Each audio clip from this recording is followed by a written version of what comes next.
নমস্কার বন্ধুরা, আজকে রেসিপি কি দেখুন। এই যে কচি মূলো আমি বেছে নিয়েছি। মূলা শাক হবে পোস্ত বাটা দিয়ে, কারণ আমাদের দুইজনের জন্য, ছেলে খাবে না।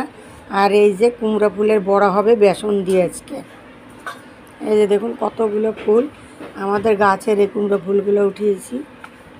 এই যে ছেলের জন্য গোটা গোটা ভেন্ডি ভাজা খাবে, আর সাথে একটা ডাল হবে, আর চিংড়ি মাছ বাটা হবে সাথে। মূলা শাক বসিয়ে দিয়েছি, শুকনো লঙ্কা দিয়েছি। এখন আমি এই যে মূলা শাকটা দিয়ে দেব।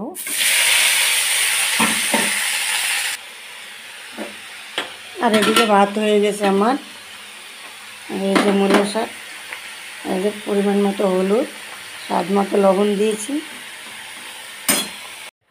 আজকের এই যে মিষ্টি কুমড়ার ফুলের বড়াটা আমি বেসনে করব না, মুগ ডাল ভিজিয়ে বেটে নিয়েছি, আর চালের গুঁড়ো দেবো, সাথে লবণ, হলুদ আর লঙ্কার গুঁড়ো, একটু চাট মশলা এই দিলে ভালো হবে খেতে। একটু চাট মশলা দিলে একটু টেস্ট হয় ভালো। এই যে এভাবে আমি সবগুলোই ভেজে নেব। এই যে দেখুন বন্ধুরা, এই মুগ ডাল দিয়ে যদি আপনারা করেন একটা আলাদা রকম টেস্ট খেতে। সবগুলো আমি এইভাবে ভেজে নেব। এই যে দেখুন কত সুন্দর ফুলছে। এই যে দেখুন আমার কুমড়ো ফুলের বড়া রেডি।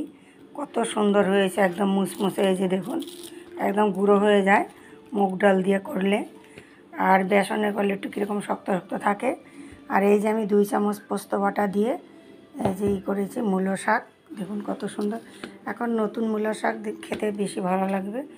তো ভিডিওটি ভালো লাগলে লাইক, শেয়ার, কমেন্ট, সাবস্ক্রাইব করে আমার পাশে থাকবে।